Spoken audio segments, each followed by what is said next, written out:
கிழங்கு வகைன்னு எடுத்துக்கிட்டாலே அது அவ்வளோ ஸ்ட்ரென்த்து நம்ம எல்லாருக்கும் தெரியும். அதுலேயும் இந்த பனங்கிழங்குல என்னென்ன சத்து இருக்குன்னா கால்சியம் அதிகமாக இருக்குது. கால்சியம் அதிகமாக இருக்கிறதுனால நம்மளுக்கு போன்ஸு டீத்துக்கு ரொம்ப ஹெல்ப்ஃபுல்லாக இருக்கும்.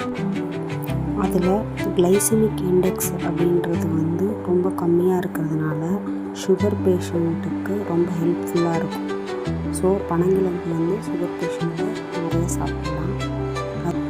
அது மட்டும் இல்லாமல் நம்ம பாடி ரொம்ப ஹீட் ஆகுது அப்படின்னா அந்த டைமில் நீங்கள் பனங்கிழங்கு சாப்பிட்டீங்கன்னா அது நம்ம குளிர்ச்சியாக வச்சுக்கும். இவ்வளோ நல்ல சத்துக்கள் இருக்க அந்த பனங்கிழங்கை வீட்டில் யார்கிட்டையாவது பண்ணி கொடுத்தீங்கன்னா யாருமே சாப்பிட மாட்டாங்க, யாருக்கும் பிடிக்காது. அதே பனங்கிழங்கை இந்த மாதிரி செஞ்சு கொடுத்து பாருங்கள். ஒரு டைம் ட்ரை தான் பண்ணி பாருங்களேன், அவங்க எவ்வளோ லைக் பண்ணி சாப்பிட்றாங்கன்னு உங்களுக்கு புரியும். ரொம்ப வயசானவங்க, பல் இல்லை, அந்த மாதிரி உள்ளவங்களும், எங்கள் பாட்டி அவங்களும் இதை லைக் பண்ணி